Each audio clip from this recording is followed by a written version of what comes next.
मातागण, आप वचन दीजिए, मुझ पर होने वाला हर प्रहार आप अपने देह पर सही। अरे आपके पास तो कवच है ना, आपको कोई पीड़ा नहीं होगी। तुम्हें पता है ना, माता की मार की पीड़ा से कोई कवच सुरक्षा नहीं कर सकता। हाँ?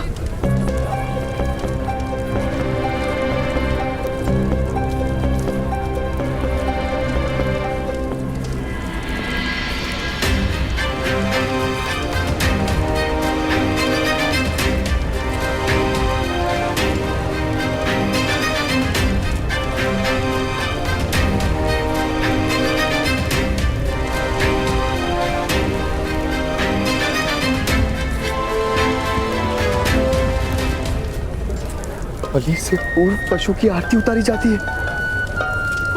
कुछ भी हो, कुमकुम का तिलक मत लगाने देना, मैं कुएं में मिलूंगा। शॉन, मैं तो घर ही आ रहा था।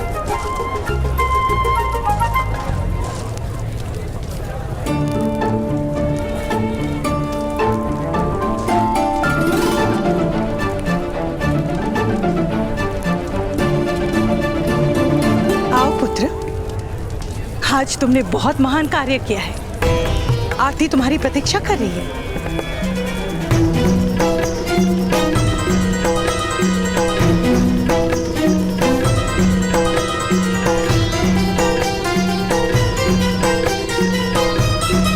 वो माता,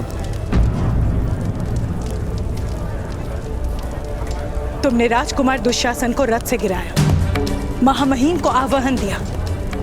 अब क्या हुआ? दूर क्यों खड़े होकर? जिसे महामहिम के क्रोध से भय नहीं लगा, क्षत्रियों के प्रतिशोध से भय नहीं लगा, उसके चरण अपनी माता के पास आने से भयभीत क्यों हो रहे?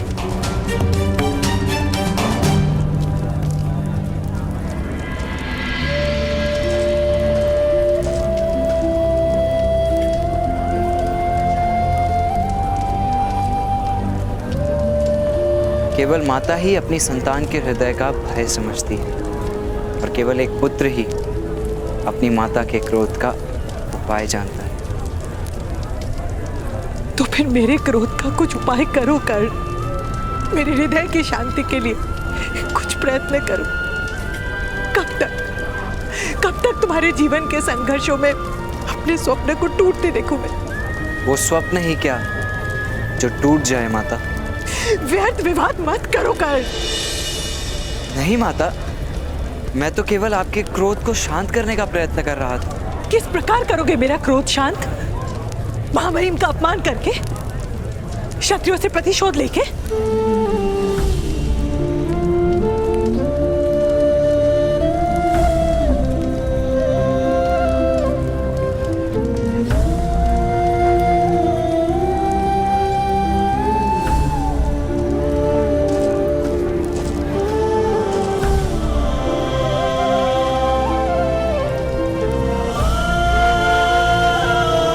अपना क्रोध शांत कीजिए माता।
आपके एक आंसू ने मुझे 10 कोड़ों से अधिक घाव दे दिया है माता।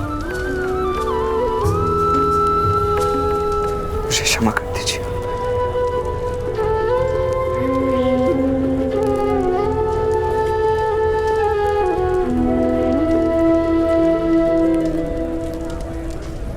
इन 10 वर्षों में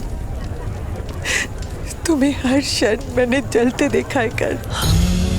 आज आशा थी कि तुम सारथी बनोगे, अपने जीवन मार्ग पर प्रवास करोगे। तुम्हें समझ भी है तुमने क्या किया?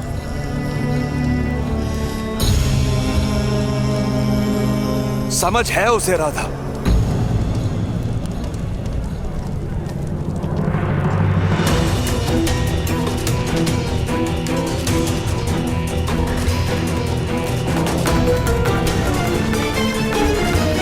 किंतु उसे परिणाम का अनुमान नहीं। नहीं पिताश्री, मुझे कुछ भी विस्मरण नहीं हुआ है। यदि तुम्हारे पुत्र को असंतोष पर कोई अंकुश नहीं तो अधिरथ तुम्हें उसका त्याग करना होगा।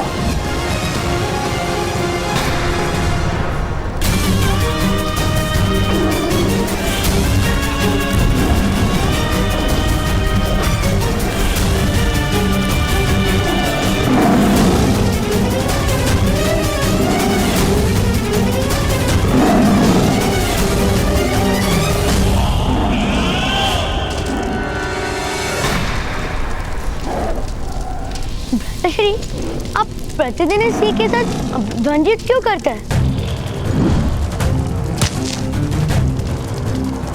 यदि बाघ बनने की इच्छा हो ना विकर्ण, तो बाघ के साथ ही द्वंद्व किया जाता है। चूहों के साथ द्वंद्व करने वाला कभी भी बाघ नहीं बन सकता।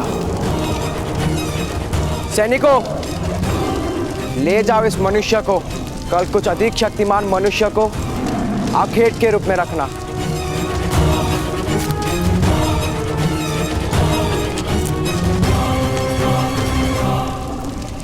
बाघ ने भी इसका भोजन करने की इच्छा प्रदर्शित नहीं की। भ्राताश्री,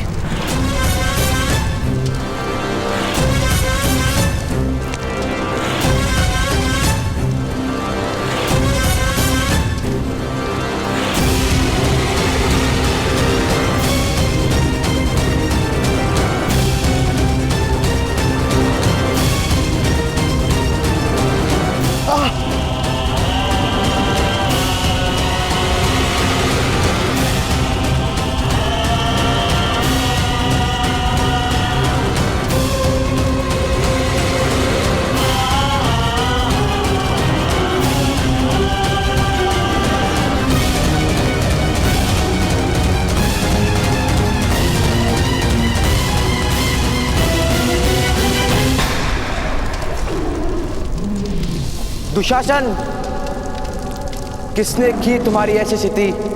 भ्राताश्री,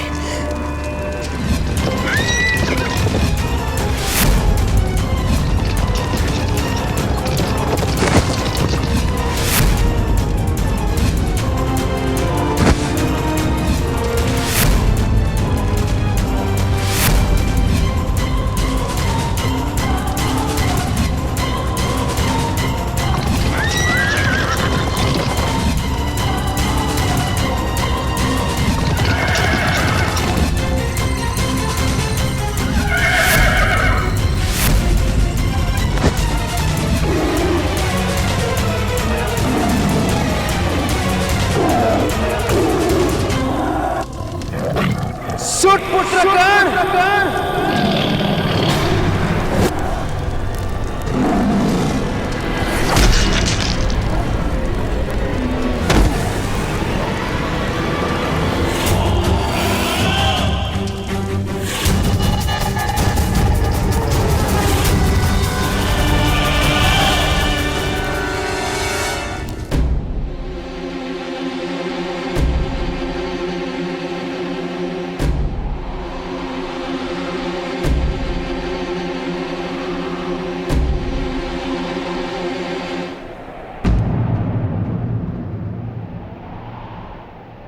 तुमने महामहिम से क्षमा मांगी होगी कर्ण।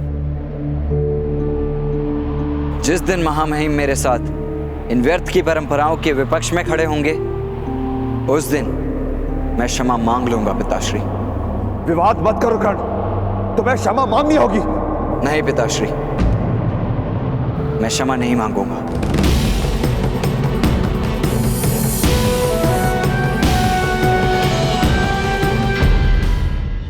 विवाद मत करो कर्ण, तुम्हें क्षमा मांगनी होगी।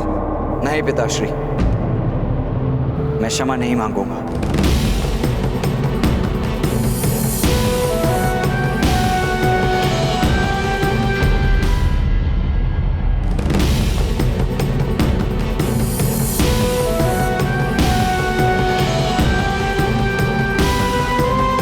आर्य, पिताश्री,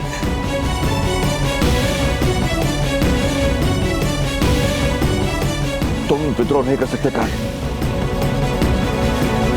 तुम्हें विद्रोही बनने नहीं दूंगा मैं। क्षमा मांगनी होगी तुम्हें।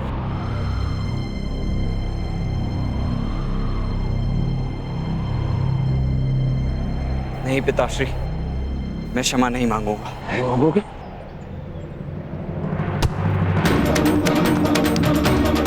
क्षमा मांगनी होगी।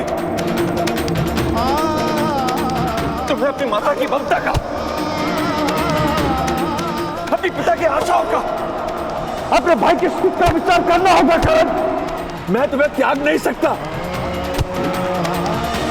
तुम्हें क्षमा मांगनी होगी, मांगनी होगी। शॉन, भ्राताश्री, अब जाइए यहां से, अब जाइए यहां से।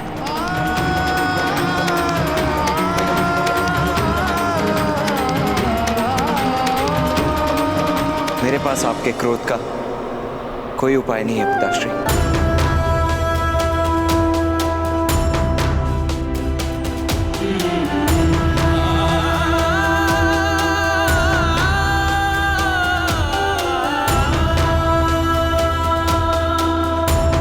मुझे क्षमा कर दीजिए।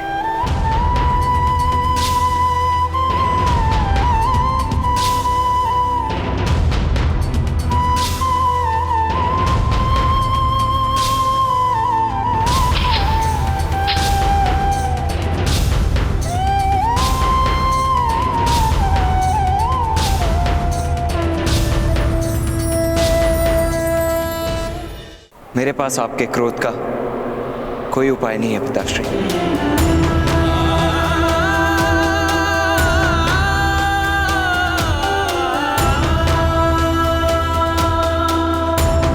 मुझे क्षमा कर दीजिए।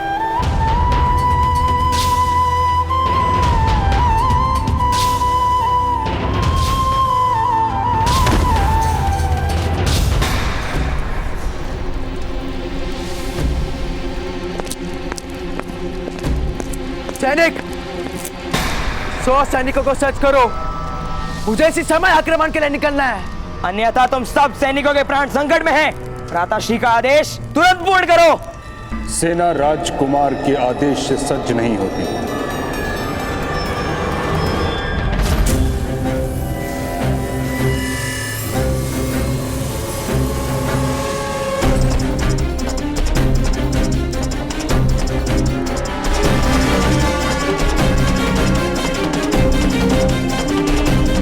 सेनापति के आदेश से सज्ज होती।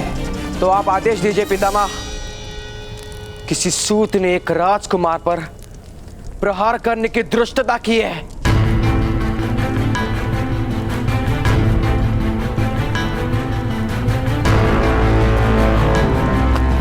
प्रहार नहीं किया था। पुत्र दुशासन उसके रथ पर अपना स्थान नहीं रख पाए। उचित यही होगा कि इस विषय को छोड़ दिया जाए। आप मुझे सेना ले जाने से नहीं रोक सकते। मेरे पिता हस्तिनापुर के सम्राट हैं। पुत्र दुर्योधन, तुम अब बालक नहीं हो। तुम्हारे लिए यह जानना आवश्यक है कि हस्तिनापुर के सम्राट का नाम है महाराज पांडु।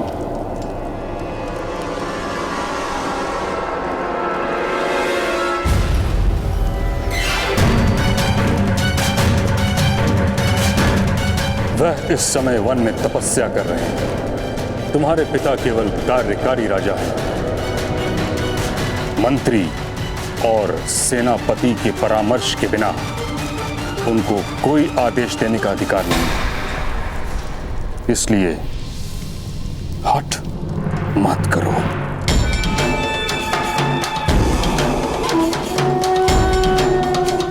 मैं और मेरे 100 भाई किसी भी सेना से कम नहीं पितामह।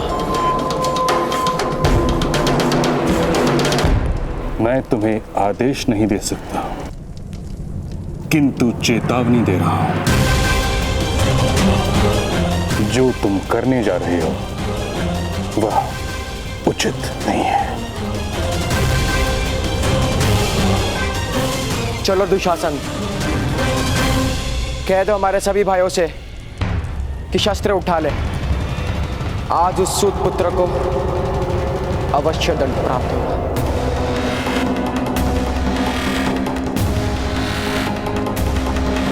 चलो।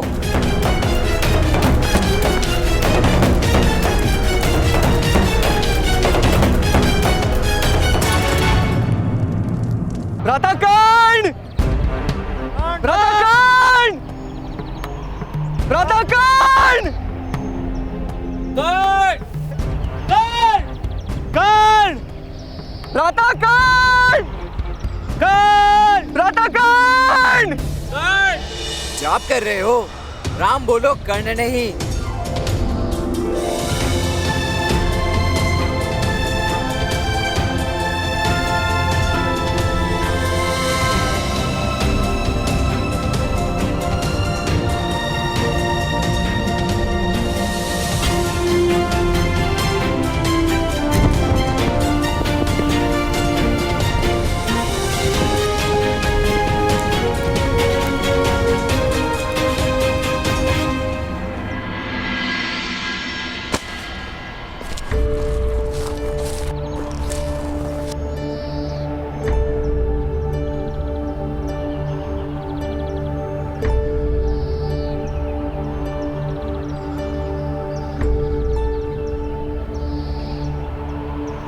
अद्भुत कर्ण, इस यान की केवल कथाएं सुनी थी, परंतु तुमने ये किया कैसे? अरे मित्र उत्तम, अगस्त्य संहिता पढ़ो, जान जाओगे। हाँ मित्र, ब्राह्मण हो ना, शास्त्र पढ़ो, अपने पिता की लाज रखो। अरे भाई, अगर ब्राह्मण के घर जन्म लेने से शास्त्रों को पढ़ने की शक्ति प्राप्त हो जाती तो दुख किसी बात का होता, किंतु मुझे वीणा वादक बनना है और पिताश्री कहते हैं कि वेद पाठ करो। अरे मेरे प्यारे वेदक, प्यारे वेदक, सुनो, तुम्हें ये वीणा वादन का स्वप्न छोड़ो और वेद गान करो, अन्यथा तुम्हारे पिताश्री ढोल वादन करेंगे। तिरकिट था, तिरकिट था, तिरकिट था। भ्राताकर्ण, अपने यान में एक बार प्रवास नहीं कराएंगे? कहाँ की यात्रा की योजना बना रहे हैं आप लोग?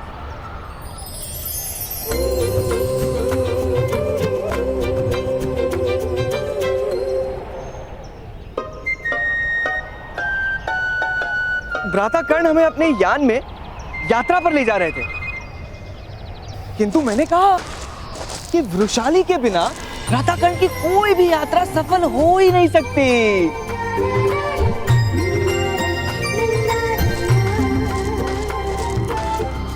सत्यवचन, सत्यवचन, सत्यवचन, सत्यवचन। भ्राताकर्ण, अब तो आपको चलना ही होगा। चलो।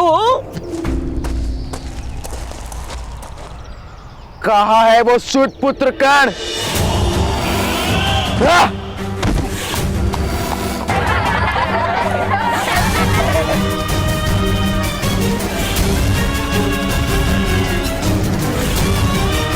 भ्राताश्री, इसी वन में मिलेगा वो सूत पुत्र। चलो।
वृषाली, यदि भय लग रहा हो तो भ्राता कर्ण का हाथ पकड़ लेना।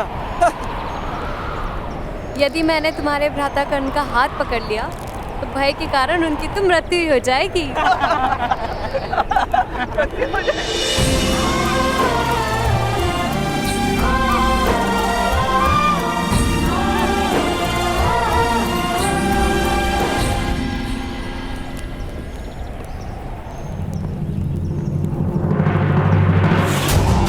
भ्राताश्री दुर्योधन, यही वो यान है जिस पर वो सूत पुत्र उड़कर आया था।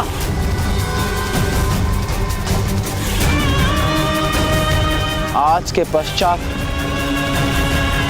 वो कभी चल भी नहीं पाएगा।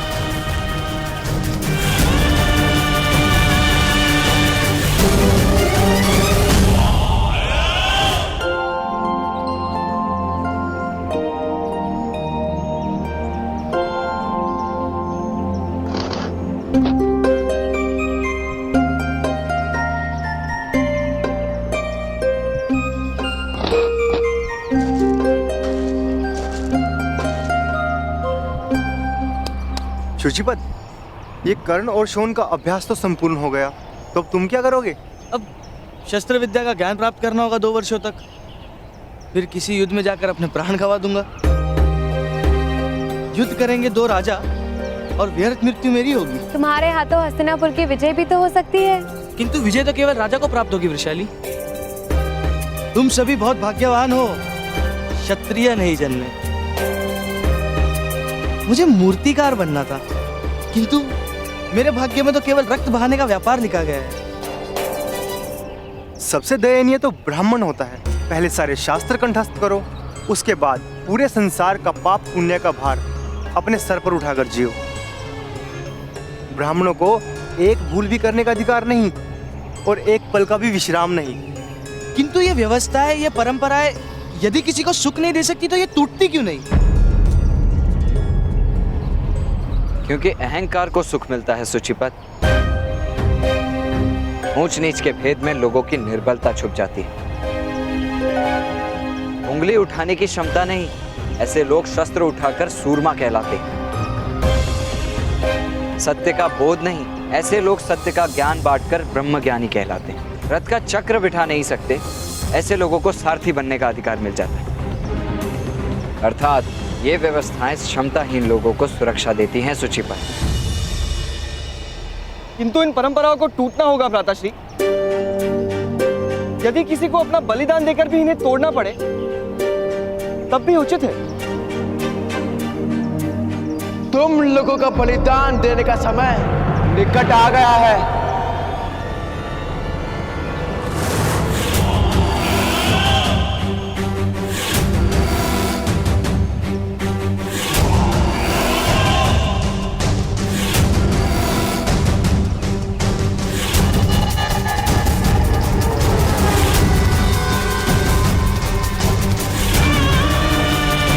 राजकुमार दुर्योधन, युवराज कहो मूर्ख।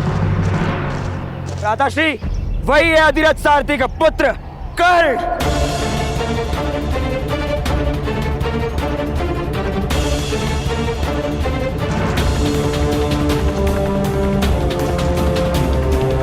यदि अपनी रक्षा कर सकते हो तो कर लो।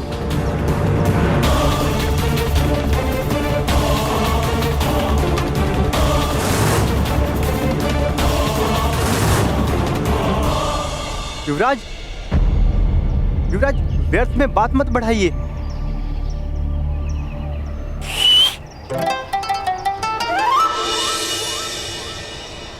जॉन, वामिल, यहाँ ऊपर आ जाओ। यहाँ से युद्ध देखने का मजा आएगा। शुचिपद, उत्तम, ऊपर आओ जल्दी। करो करो, युद्ध करो।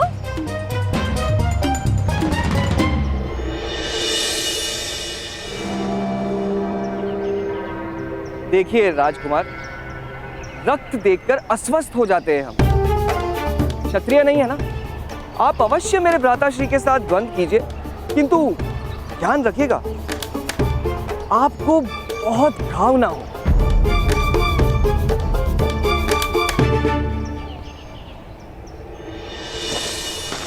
दुशासन, जाओ बंदी बना लो इसे।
रहने दो युवराज। राजकुमार होने मात्र से शक्तिमान नहीं हो जाता कोई। मैं तो तुम्हें केवल दंड देने वाला था, किंतु अब मुझे तुम्हारे प्राण लेने पड़ेंगे।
महाराज, धृतराष्ट्र ने आदेश दिया है, सभी राजकुमारों को इसी क्षण राजभवन में उपस्थित होने को कहा है।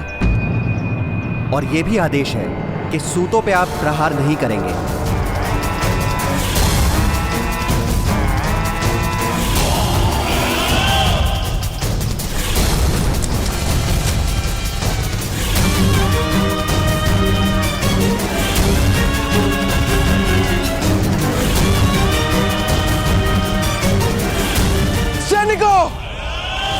इन सबको बंदी बना लो, अन्यथा तुम सबकी मृत्यु निश्चित है।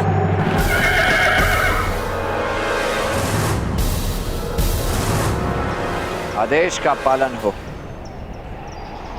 अन्यथा राजकुमार का अपमान निश्चित है।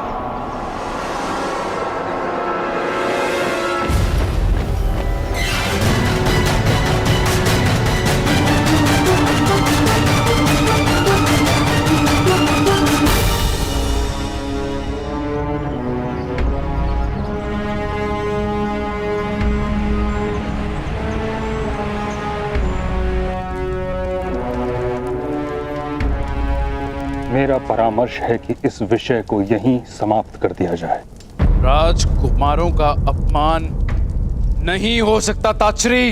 अपमान हो ऐसी स्थिति से अंतर रखना कर्तव्य है राजकुमारों का, और पिता का कर्तव्य है कि उन्हें इसका पाठ पढ़ाए। राजकुमारों के चरित्र निर्माण का समय आ गया है महाराज। हस्तिनापुर के राजा स्वयं को प्रजा का सेवक मानते हैं, स्वामी नहीं। यही परंपरा रही है कुरुकुल की। इसी परंपरा का शिक्षण देना है आप राजकुमारों को। लोहा ठीक से पीटा ना जाए तो तलवार युद्ध भूमि में टूट जाती है महाराज। आज राजकुमारों के चरित्र का निर्माण होना है। अगर आज ये नहीं हुआ तो भविष्य में प्रजा के विद्रोह का सामना करना होगा उन्हें।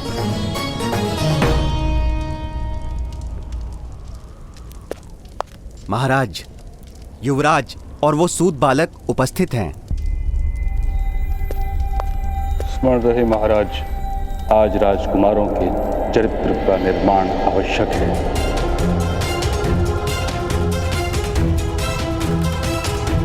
तभी उनका भविष्य सुरक्षित रहेगा।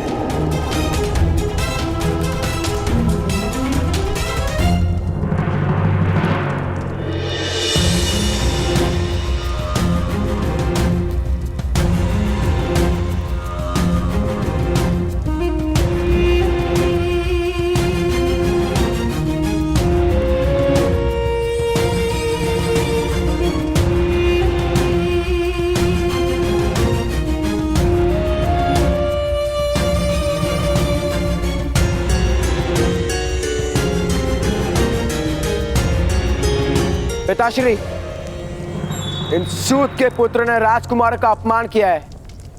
इन्हें अवश्य दंड दिया जाए। कौन है अपराधी? नाम क्या है?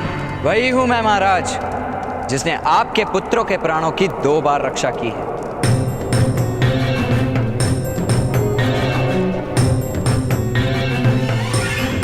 दो बार रक्षा की है?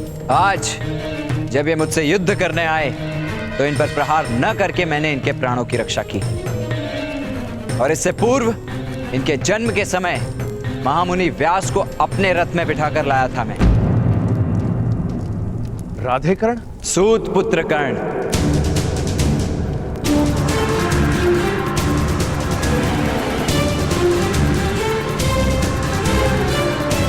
दंड भोगने के लिए आपके सामने उपस्थित है महाराज।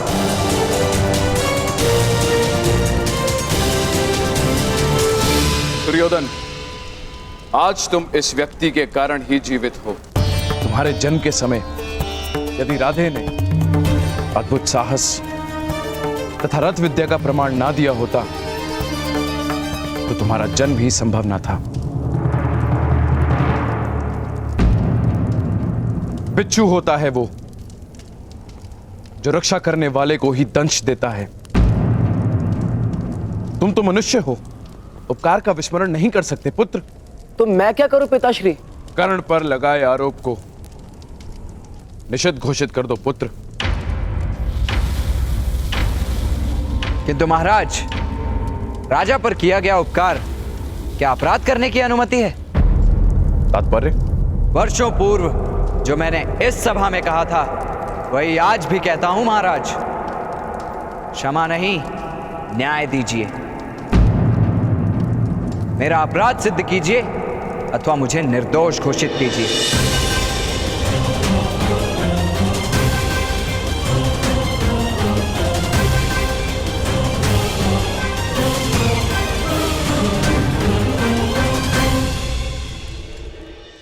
तुमने विकट प्रश्न पूछ लिया कर्ण।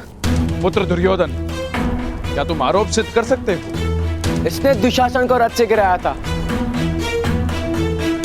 ये सत्य है ना सूत पुत्र? हम असत्य नहीं बोलते। यदि मैंने अपराध किया था तो महामहिम भीष्म वहां उपस्थित थे। उन्होंने न्याय क्यों नहीं किया?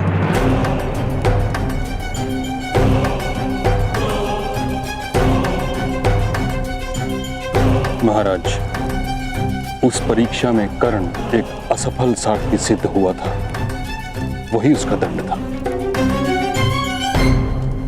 ऐसी स्थिति में राजकुमार ने मिथ्या आरोप लगाया है। महाराज, राजकुमार को दंड दिया जाए।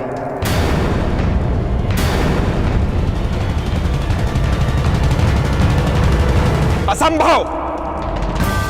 हस्तिनापुर के राजकुमार मिथ्या आरोप नहीं लगाते। तो अपराध सिद्ध कीजिए महामंत्री। परीक्षा के समय महामहिम भीष्म ने क्या मेरे साथ पक्षपात किया था?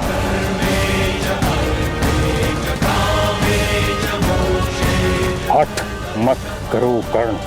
मैं हट नहीं कर रहा महामहिम, आग्रह कर रहा हूं, सत्य का आग्रह।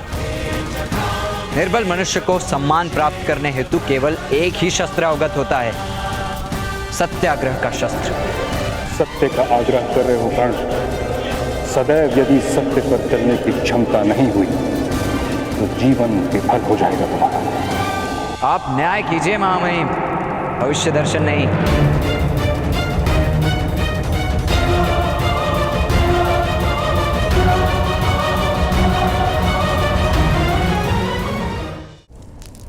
महाराज, परीक्षा के समय जो हुआ उसे अपराध नहीं माना जा सकता। अगर हम उसे अपराध मानेंगे तो उससे पूर्व जो राजकुमार दुशासन ने किया वो उससे अधिक बड़ा अपराध होगा। महाराज, यदि राजकुमार का अपराध सिद्ध होता है तो परंपरा के अनुसार राजकुमारों के सारे अधिकार निषिद्ध हो जाएंगे। विदुर, तुम अनुज हो मेरे, कोई तो मार्ग निकालो। मार्ग तो सदैव सत्य का होता है भ्राता धृतराष्ट्र। मैं तुम्हें आदेश देता हूं विदुर कि मेरे पुत्रों को कोई दंड नहीं मिलना चाहिए। धृतराष्ट्र, महाराज के आदेश का पालन हो विदुर।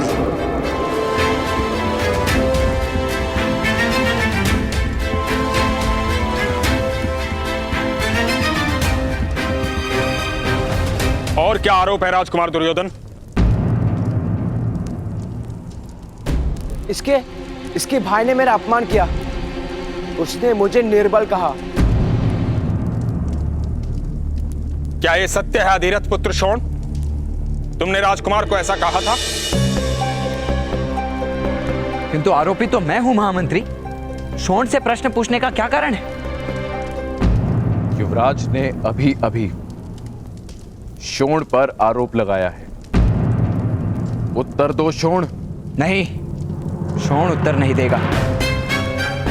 अपराध मुझ पर सिद्ध करना है, मेरे भाई पर नहीं।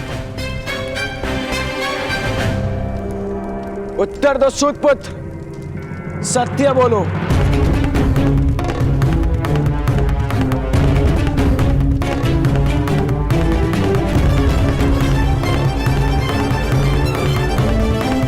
जी हाँ महाराज, मैंने ऐसा कहा था। शोण,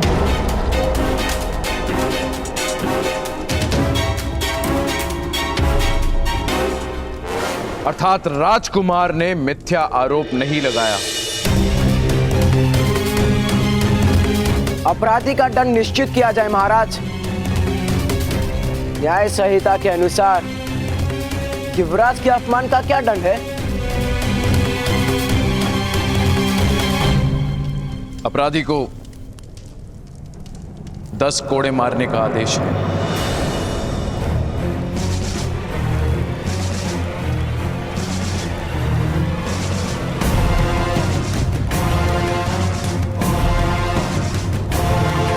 दस कोड़े खाकर अनेक की मृत्यु हो जाती है, विशेषता तब जब मारने वाला अपने अपमान का प्रतिशोध ले रहा हो।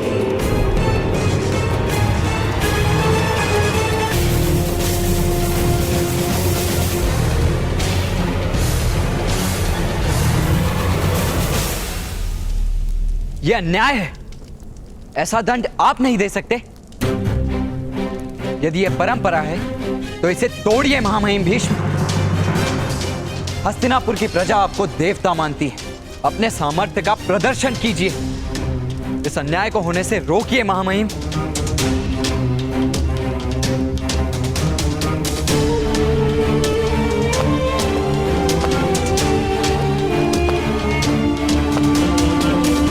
महामहिम भीष्म, मेरे पुत्र को क्षमा कर दीजिए। उसकी मृत्यु हो जाएगी, उसकी मृत्यु। धैर्य रखो अधिरथ, मैं तुम्हारे पुत्र की मृत्यु नहीं होने दूंगा।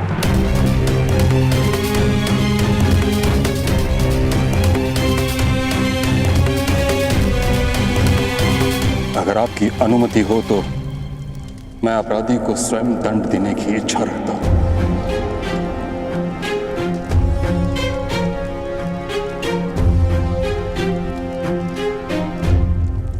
महामहिम भीष्म, आप मेरे भाई को दंड नहीं दे सकते।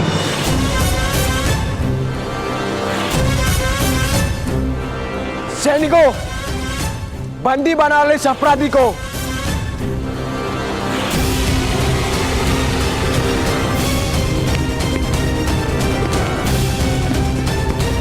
यदि किसी को मृत्यु प्राप्त करनी हो तो श्रोण को स्पर्श करें।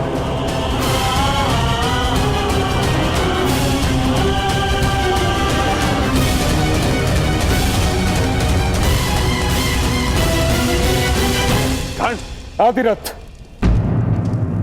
अपने पुत्र को विद्रोह करने से रोको, अन्यथा उसे मृत्यु दंड मिलेगा।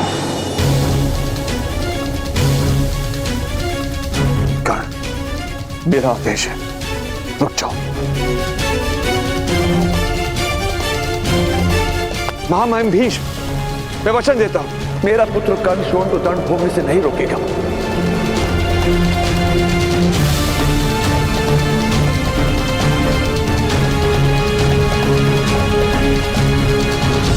दादाश्री, चिंता मत कीजिए, मैं चीखूंगा नहीं।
रोको।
दंड आरंभ कीजिए महामहिम।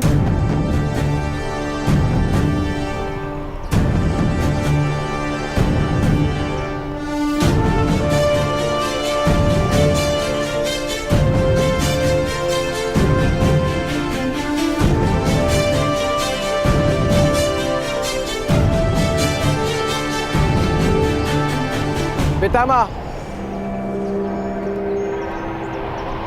यदि आपने घोड़े धीमे से लगाए तो राजा के आदेश का अपमान होगा।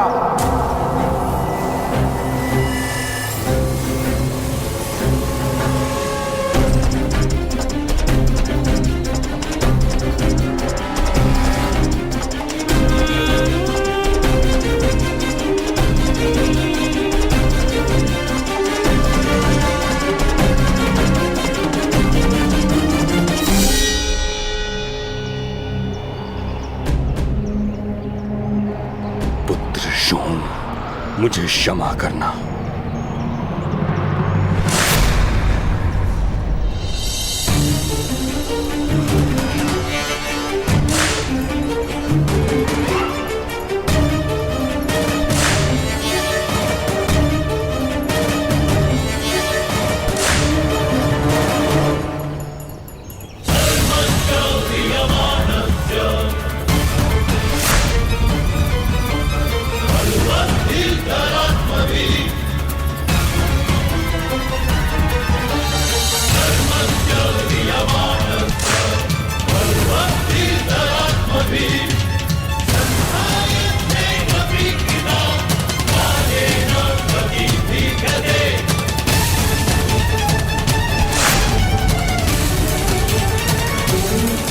चीखो पुत्र, चीखने से पीड़ा कम होगी।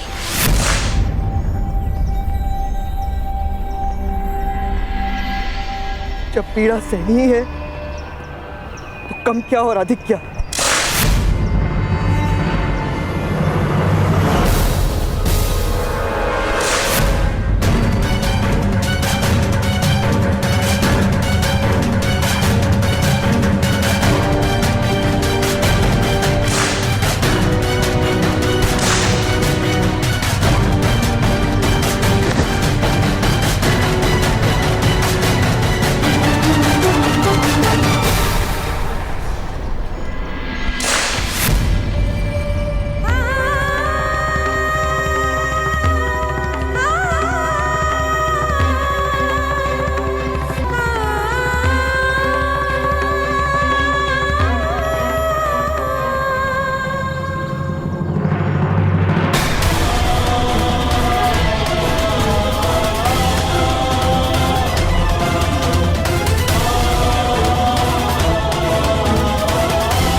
देख लो हस्तिनापुर के निवासियों, इन सूत के पुत्रों ने एक राजकुमार पर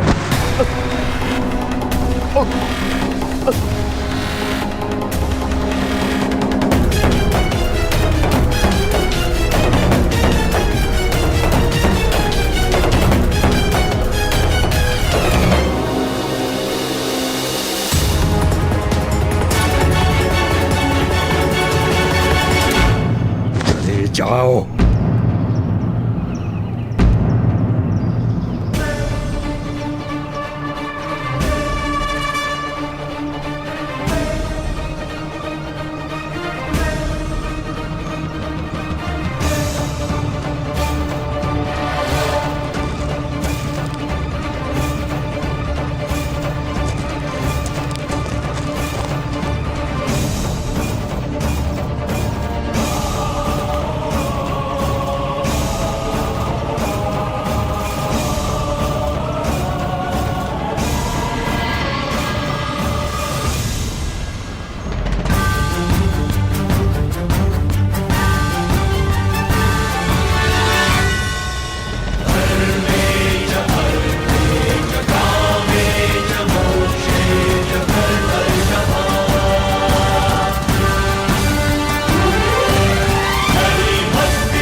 शोण, तुम्हारा धैर्य अद्भुत है। इतनी पीड़ा सहने के पश्चात मौन रहने का कार्य सामान्य मनुष्य नहीं कर सकता।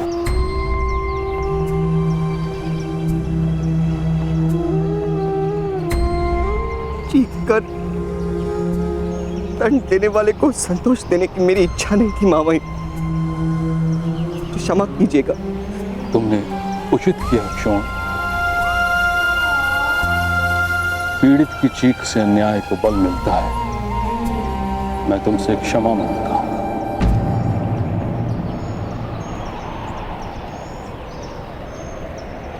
तुम्हारे परिवार से क्षमा मांगता हूं और वचन देता हूं कि आज के पश्चात जीवन में एक बार कोई चीज मांगो तुमको अवश्य दूंगा। मैं वचन देता हूं, मैं कभी आपसे कुछ नहीं मांगूंगा। पीड़ा का व्यापार नहीं करना मुझे। आदेश दीजिए महामाई, शोण को चिकित्सा की आवश्यकता है।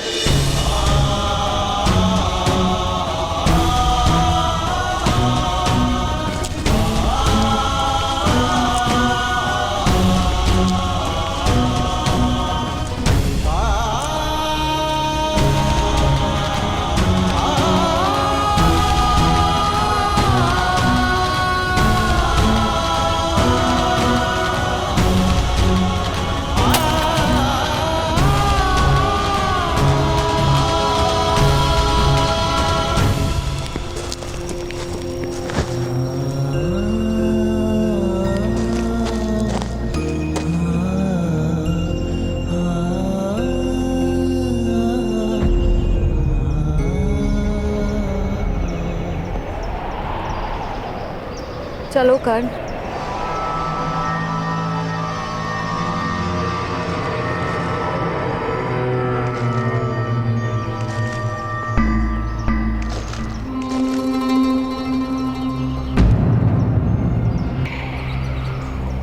महामहिम, आपको अभिनंदन। आज पुनः एक क्षत्रिय महारथी ने अपनी शक्ति का प्रमाण दे ही दिया सारे समाज को। शोण को दंड देने की मेरी कोई इच्छा नहीं। आप दंड रोक सकते थे महामहिम, लेकिन आपने एक सूत पुत्र को दंड देना उचित जाना। दंड और उपहार राजनीति के दो साधन हैं। इन्हीं से राज्य चलता है और इन्हीं से राज्य समाप्त भी होते हैं महामहिम। तलवार के प्रहार से यदि पत्थर टूटते हैं तो पत्थर के प्रहार से तलवार भी टूट सकती है। विद्रोह का प्रदर्शन मत करो कर्ण। अन्यथा मुझे तुम्हें भी दंड देना होगा।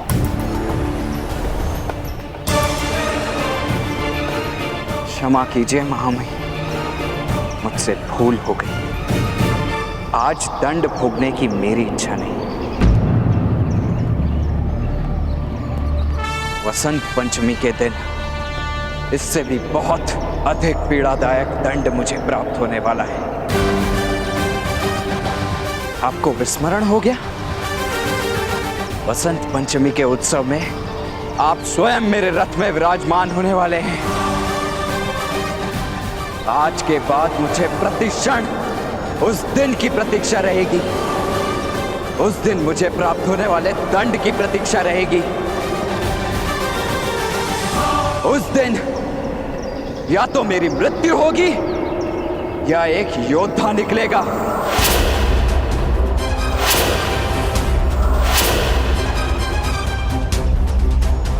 प्रणिपात।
इस वस्त्र का स्पर्श उत्तम है।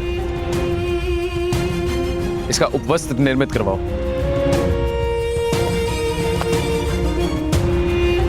ताजश्री,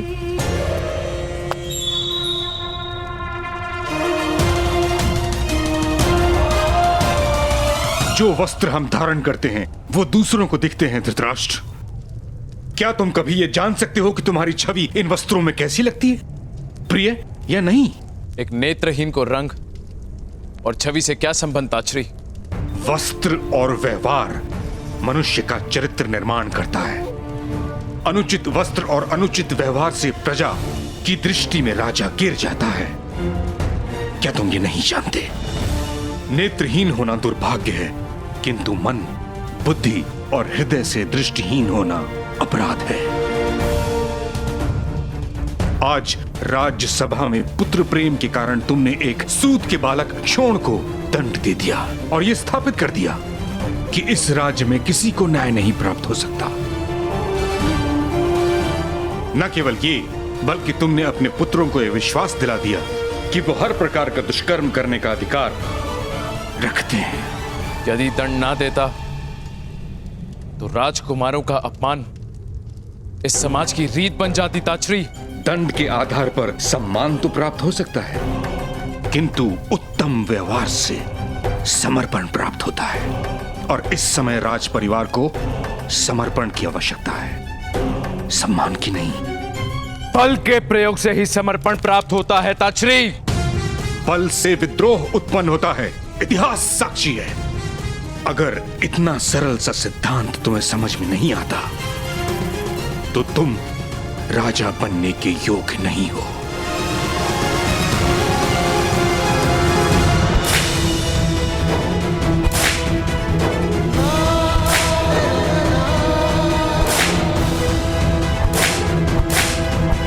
कर्ण का कवच केवल उसी की रक्षा कर सकता है, किंतु वो हम सब के लिए मृत्यु का कारण बनेगा।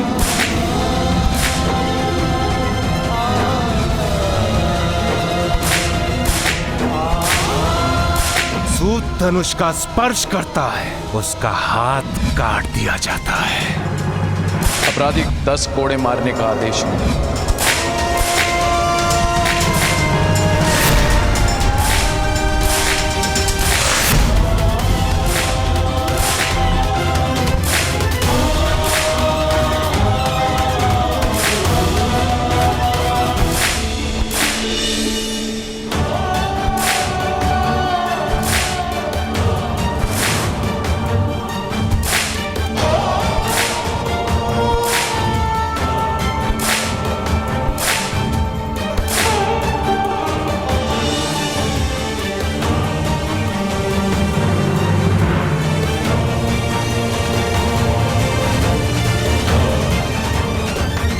कर्ण, ये क्या कर रहे हो?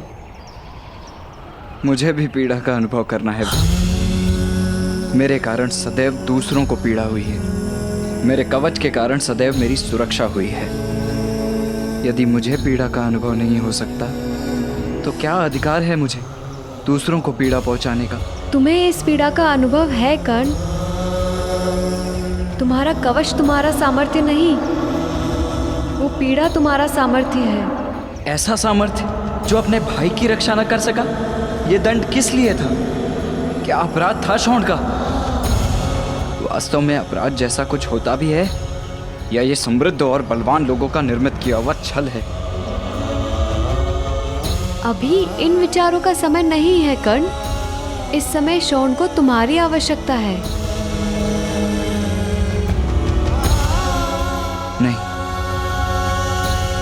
नहीं, मैं घर नहीं जा सकता वृषाली। मैं शौंड की पीड़ा नहीं देख सकता। उसकी देह पर पड़ने वाला एक एक घाव मेरे हृदय को चीर रहा है। अब उसकी एक एक चीख से मुझे मृत्यु की इच्छा होगी। आज प्रथम बार ऐसा प्रतीत हुआ कि मेरा समग्र जीवन एक कारागार है। मुक्ति केवल एक कल्पना है, स्वतंत्रता एक छलावा है।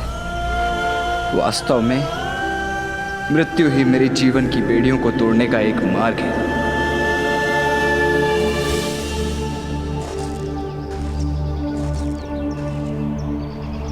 तुम हताश नहीं हो सकते कर्ण। तुम्हारे पास वो शक्ति है जो हमारे सारे समाज की स्थिति में परिवर्तन ला सकती है।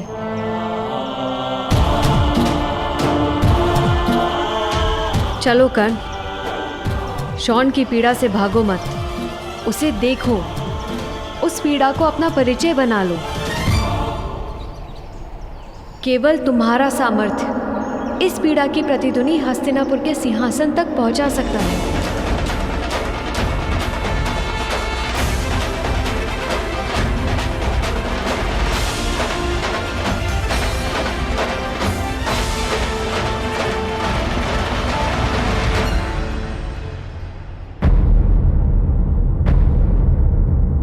मैं जाकर पांडु को आदेश देता हूं कि अपने ज्येष्ठ पुत्र को राज अभिषेक के लिए शीघ्र ही।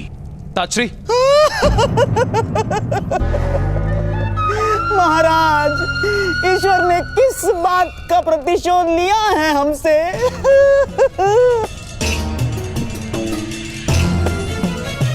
क्या हुआ शकुनी? ऐसे विलाप क्यों कर रहे हो? आश्चर्य है महाराज, मेरे गुप्तचरों ने मुझे जो समाचार दिए हैं वो अभी तक आपको प्राप्त नहीं हुए। हस्तिनापुर गुप्तचरों के माध्यम से अपनी सुरक्षा नहीं करता गंधार राज। वह कार्य कायरों का है। स्वीकार करता हूं महामहिम कि मैं कायर हूं, किंतु इस समय महत्व का ज्ञान भी मेरे ही पास है महामहिम। महाराज, वन में महाराज पांडु और महारानी माद्री का निधन हो गया है महाराज।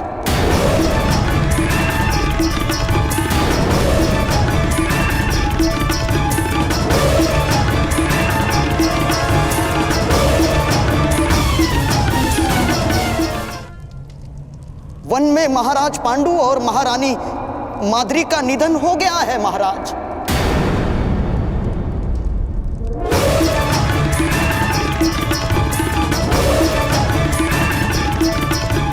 असंभव।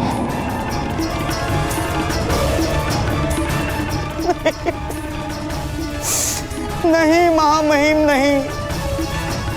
जीवन और मृत्यु के चक्र से केवल आप सुरक्षित रह पाए हैं, सामान्य मनुष्य नहीं। महारानी माद्री ने अपने प्राण त्याग दिए हैं महामहिम। महारानी कुंती और पांडव वन में अकेले हैं।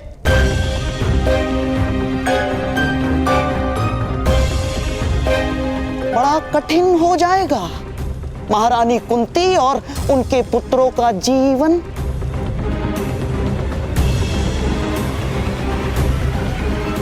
हस्तिनापुर का युवराज वन में अकेला नहीं रहेगा। उसे शीघ्र ही हस्तिनापुर लाने का प्रबंध किया जाए।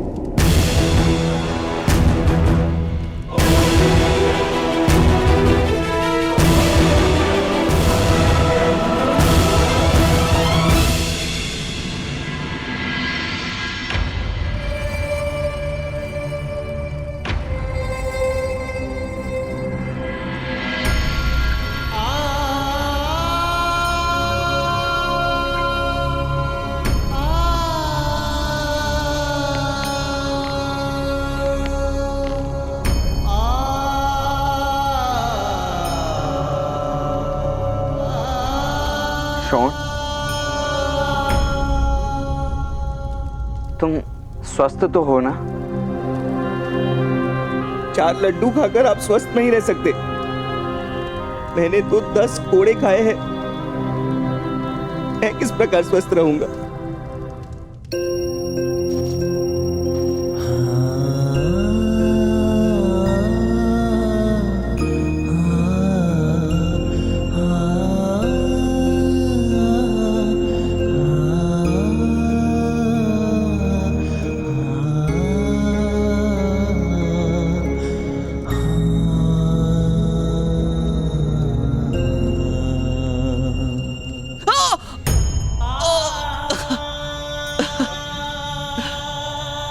भ्राताश्री, लेप लगा रहे हो या त्वचा उतार रहे हो?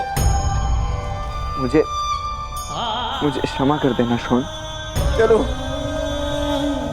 अपने भ्राताश्री को क्षमा मांगने का अवसर भी दे दिया मैंने। तो आप स्वस्थ रह सकते हैं ना भ्राताश्री? शॉन, मेरे कारण तुम्हारी ये स्थिति हुई है। अभ्यास है मुझे भ्राताश्री। आपके कारण बालपन से मुझे मार पड़ी है, किंतु कोई समस्या नहीं। मेरे सारे घावों का पुरस्कार आप एक साथ दे देना। क्या पुरस्कार की इच्छा है शॉन? पृथ्वी के किसी कोने पर एक ऐसा स्थान अवश्य निर्मित करना जहां नीची जात के लोगों को कोड़े ना खाने पड़े।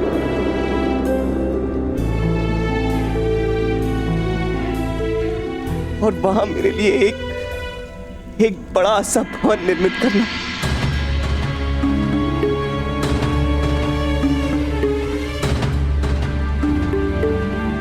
मैं वचन देता हूं शॉन, तुम्हारी इच्छा अवश्य पूर्ण करूंगा।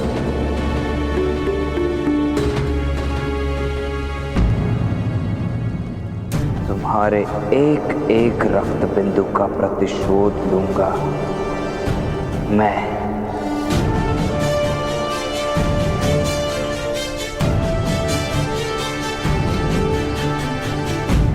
किससे प्रतिशोध लोगे कर्ण? सबसे, किंतु सर्वप्रथम प्रतिशोध लूंगा महामहिम भीष्म से। वसंत पंचमी के महोत्सव में विश्व की कोई शक्ति मेरे निर्णय में परिवर्तन नहीं ला सकती।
दुर्योधन सिंहासन पर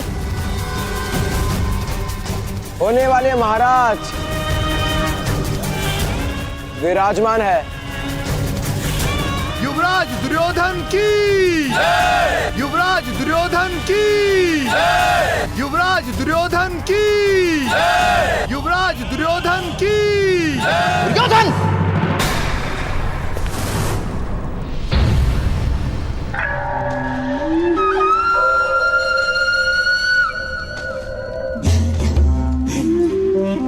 यदि इस घटना के समाचार भीष्म और विदुर को मिल गए तो तुम्हें दंड अवश्य मिलेगा पुत्र। इस सिंहासन पर तुम्हारा अधिकार नहीं ना। आज नहीं है मामाश्री, किंतु कल अवश्य यह सिंहासन मेरा ही होगा।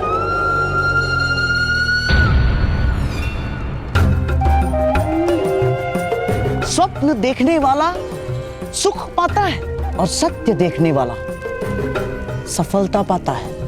तात्पर्य? तात्पर्य यह है पुत्र कि तुम्हारा स्वप्न है कि तुम युवराज हो, किंतु सत्य यह है कि भीष्म और विदुर उस पांडु पुत्र युधिष्ठिर को ही युवराज बनाएंगे। हाँ।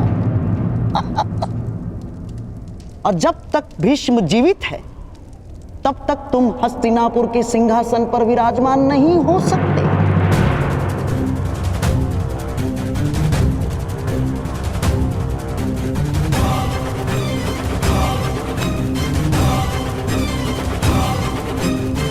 किंतु भीष्म पितामह को इच्छा मृत्यु का वरदान है, उनकी मृत्यु होना असंभव है।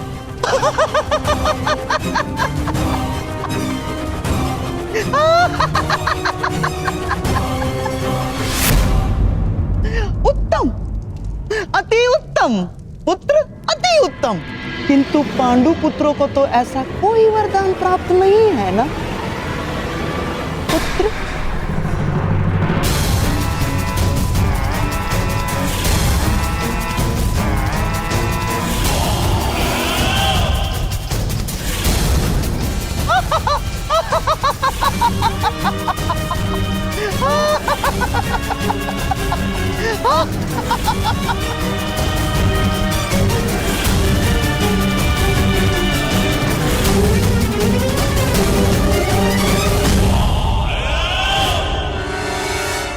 अधिरथ महोदय, यह औषधि शॉन के घाव पे लगा दीजिएगा।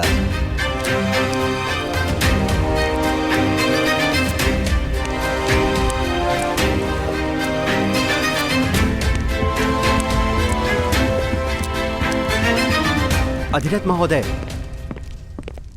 आपके लिए महामहिम का आदेश है। आपको शीघ्र ही महामंत्री विदुर जी को वन में लेकर जाना है। वन में? समाचार प्राप्त हुआ है महाराज पांडु का निधन हो गया है। आपको जाकर राजकुमारों और महारानी कुंती को हस्तिनापुर लाने का आदेश है। महारानी कुंती हस्तिनापुर आ रही? यदि ये बालक राजकुमारी की आंखों के सामने रहा तो शीघ्र ही वो लोकलाज की चिंता त्याग कर इसे अपना लेंगी और बहुत बड़ा अनर्थ हो जाएगा।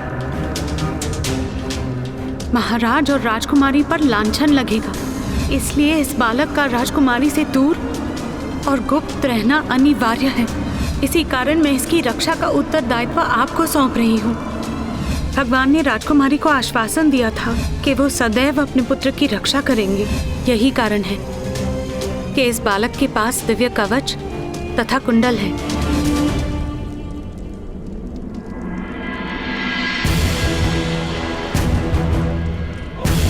क्षमा कीजिए भगवान सूर्य नारायण, किंतु आप ही का दिया गया हुआ कवच आपके पुत्र का सबसे बड़ा शत्रु बन गया।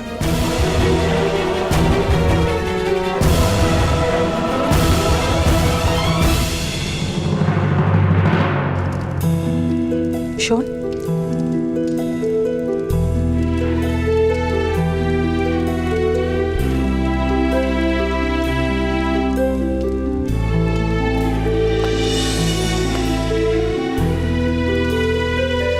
शोन, बैठने का प्रयत्न तो करो।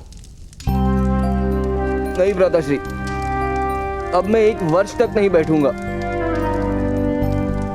शोन, बहुत पीड़ा हो रही है। कष्ट पीड़ा का नहीं है माता। मैं बैठना आरंभ करूंगा तो मेरी पीड़ा का महत्व कम हो जाएगा।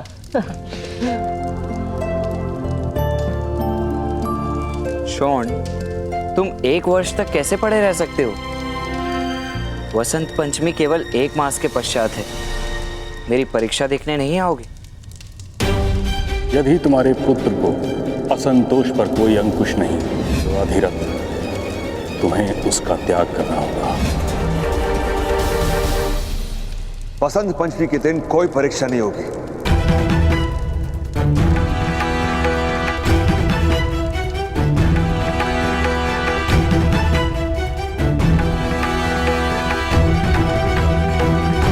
किंतु परीक्षा करने का निर्णय तो आपके महामहिम ने स्वयं किया था पिताश्री। और उस दिन परीक्षा में सफल ना होने की तुम्हारी योजना, ये भी जानता हूं मैं। जीवन में सारथी बनने की ही इच्छा नहीं मेरी।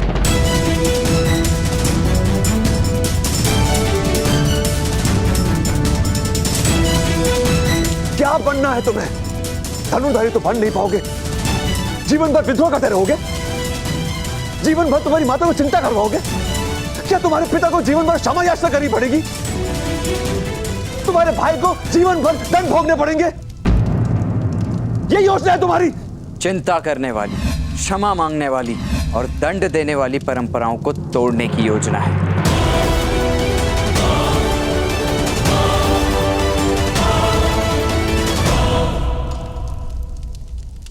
तो तुम्हारी ऐसी योजनाओं को लेकर तुम्हें हस्तिनापुर का त्याग करना होगा कर्ण।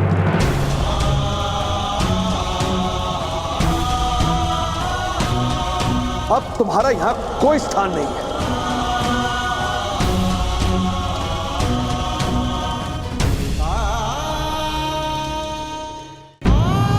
आर्य, ये क्या कह रहे हैं आप? उचित कह रहा हूं राधा।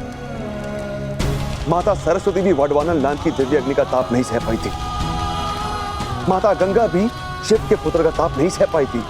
हम तो सामान्य मनुष्य हैं राधा।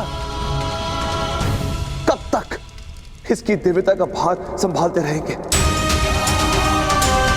बहुत भोग लिया, बहुत सह लिया। राधाश्री के हाथ कटे, हम विस्थापित हुए, मुझे मृत्यु दंड मिला और अब ये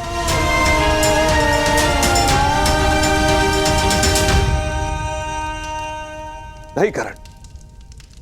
अब इस समाज में तुम्हारे लिए कोई स्थान नहीं है।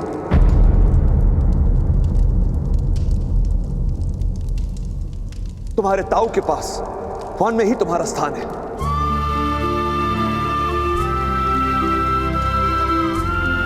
नहीं, नहीं आर्य, आप ऐसा नहीं कर सकते। आप मेरे पुत्र को इस तरह निष्कासित नहीं कर सकते आर्य। मैं वचन देती हूँ, कर्ण ऐसा कुछ नहीं करेगा। ना धनुष उठाएगा और ना क्षत्रियों के साथ संघर्ष करेगा। मैं वचन देती हूँ आर्य। कर्ण अपने पिता को वचन दो। कर्ण वचन दो अपने पिता को, वचन दो। नहीं राधा, नहीं, मुझे विश्वास नहीं है। अग्नि कभी यह प्रण नहीं लेगी कि वो लकड़ी का भोजन नहीं करेगा। कर्ण किस प्रकार अपनी दिव्यता को ढक कर रख सकता है? उचित यही होगा राधा कि कर्ण अपना जीवन अब वन में जाकर जिए। मैं महारानी कुंती और उनके पुत्रों को लेने जा रहा हूं। मेरा आदेश है कर्ण, मेरे लौटने से पूर्व तुम हस्तिनापुर त्याग कर चले जाओ।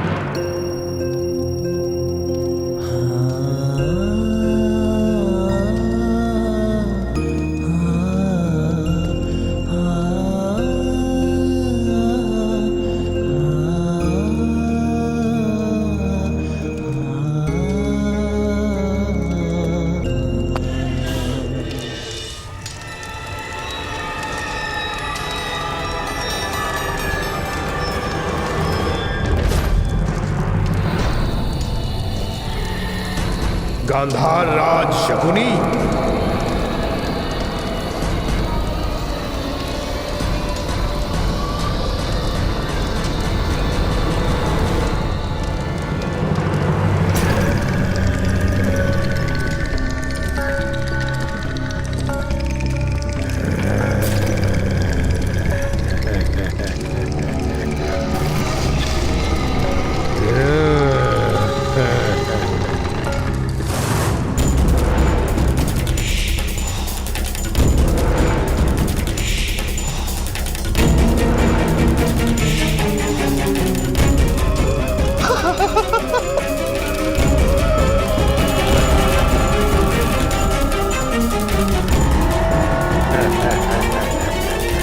मामाश्री, आपने तो कहा था कि हम किसी भयानक योद्धा से सहायता प्राप्त करने आए हैं। ये ना तो भयानक प्रतीत हो रहा है और ना ही योद्धा। जो योद्धा बलवान प्रतीत ना हो वही तो सत्य में भय का कारण होता है पुत्र।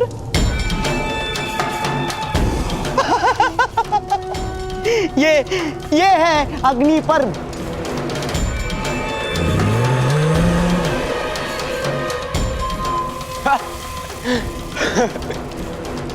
आप चेष्टा मत कीजिए मामाश्री। आओ अग्नि पर्व, मामाश्री को अपना सत्य प्रकट करो, युद्ध करो मुझसे। या!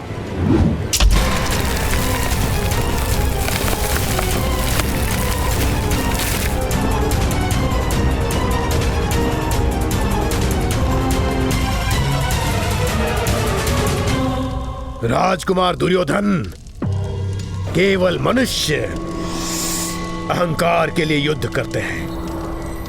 राक्षस तो केवल मूल्य के लिए युद्ध करते हैं, मूल्य के लिए। क्या मेरा मूल्य आप चुका पाएंगे गांधार राज? अवश्य अवश्य अग्नि पर्व, अवश्य। प्रतिदिन गांधार से एक चक्र, एक रथ भर भोजन तुम्हारे और तुम्हारे भ्राताश्री के लिए पहुंचा दिया जाएगा।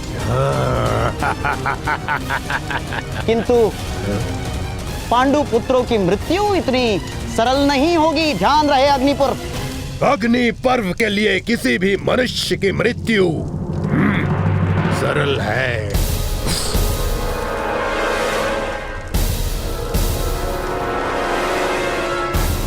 चाहे वो पांडु पुत्र ही क्यों ना हो। पांडव साधारण मनुष्य नहीं अग्नि पर्व।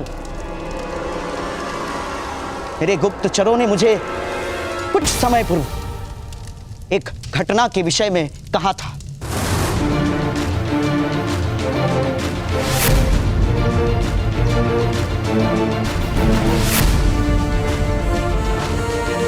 उन पांचों में सबसे बलवान है भीम।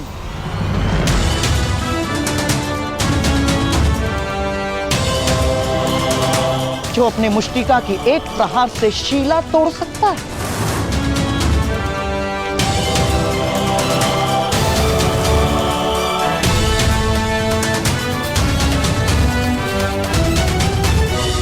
नकुल उन पांचों में सबसे चपल है।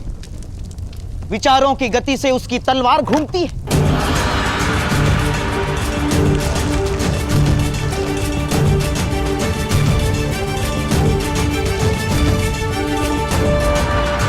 सहदेव की परशु को देखकर स्वयं भगवान परशुराम का स्मरण हो आता है।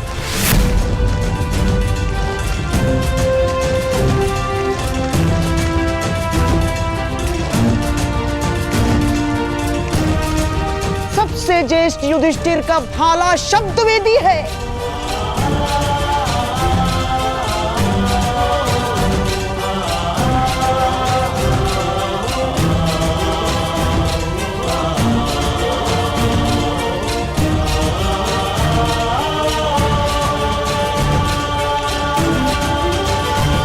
किंतु सबसे भयानक है कुंती पुत्र अर्जुन।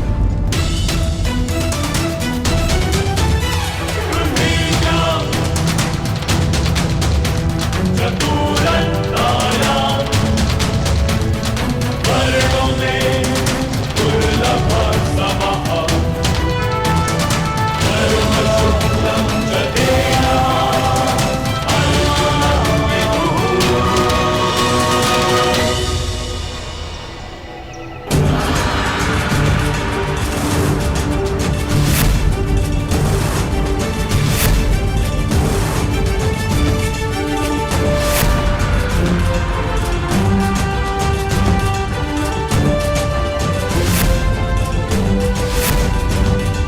नैमिषारण्य के निकट एक गांव में जब नागों का आक्रमण हुआ था, तब इन्हीं 5 भाइयों ने प्रतिकार किया था।